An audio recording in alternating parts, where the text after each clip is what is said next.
My name is Shanae Calhoun, and I am your transformative leadership coach. Today, I want to talk about the benefits to coaching and mentoring your team members. In 2017, I was the executive director and lead organizer of an organization that had me working a lot of hours. And beside my leadership role, a lot was happening in my life.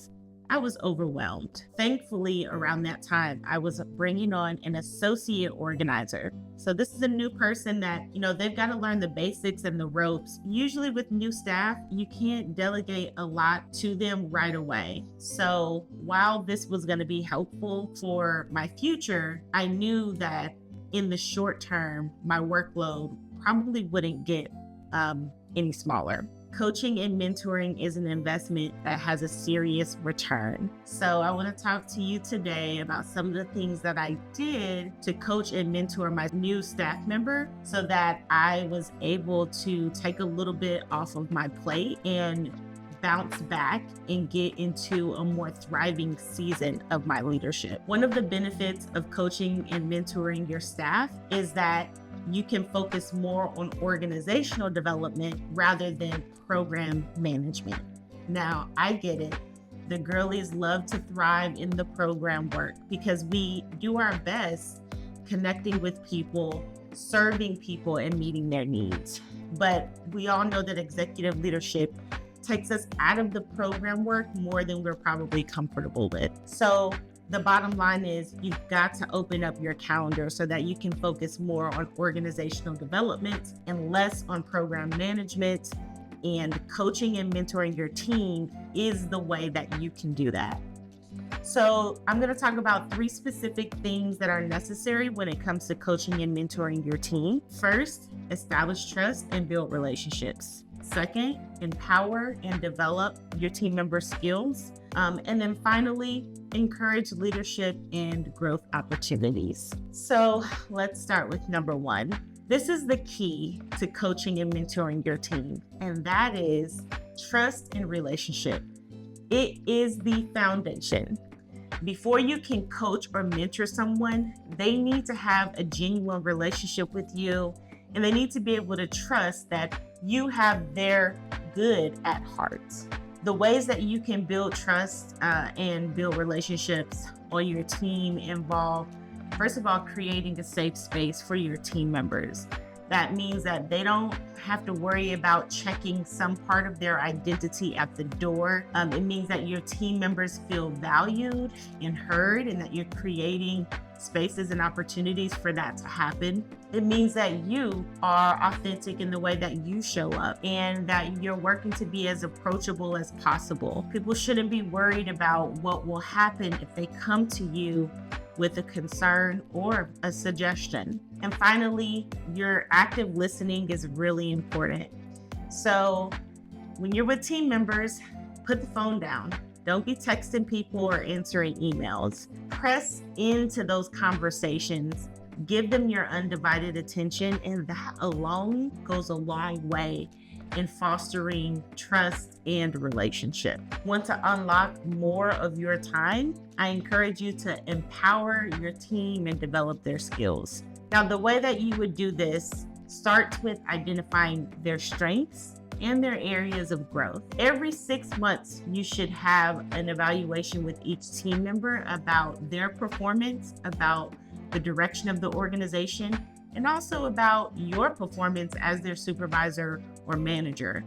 Evaluations go both ways. And in those conversations, you have a chance to help your team members to see through your eyes. What are their strengths through your eyes? And what are the areas of growth that you would like to work with them on developing over the next 6 months and over the next year? Once you have identified areas of growth, then it's important to set goals and expectations around those areas of growth. Helping the team member develop their own goals around an area of growth is really important. And you can help them develop something that's measurable. You can help them develop something that will not only facilitate their own growth, but will benefit the organization. The work that you're doing together should be mutually beneficial. But when team members have ownership over their own goals, they are committed and accountable to them in a way that you could never foster on your own. And then finally, as team members are working towards those goals, you should provide them constructive, specific, and direct feedback. All of those words I used intentionally. Constructive, specific, direct feedback. When you see something going well, make sure you let your team member know and give them the specific example of what you saw going well. When you see an area that needs work, likewise, you should share that there's an area that you like to see improve or that you think needs some work, and name the specific details as an example. When you get really specific with your feedback, it facilitates growth in a way that I found to be really helpful with my associate organizer along the way. Finally, how do you create an environment of growth?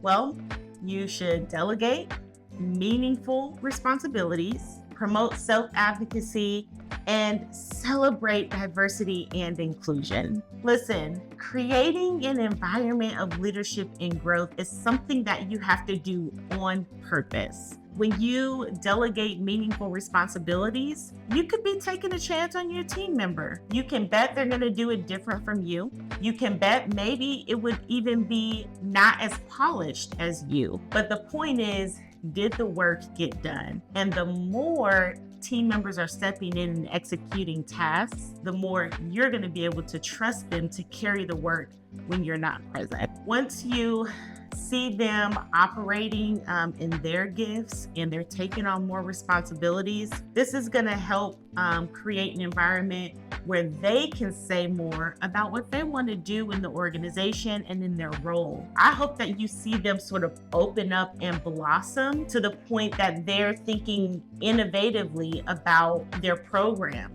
and what they want to design and how they want to see the programs and organization grow. So this is definitely where innovation comes in. And this is also where team members begin to drive the work. Instead of you raising questions or making suggestions, you'll find them coming to you and bringing you suggestions and raising questions. And that's right where you want your team to be. Celebrate their success in the responsibilities that you give them, encourage them, press in with them when they have suggestions and ideas, and finally, celebrate the diversity that they bring to the team.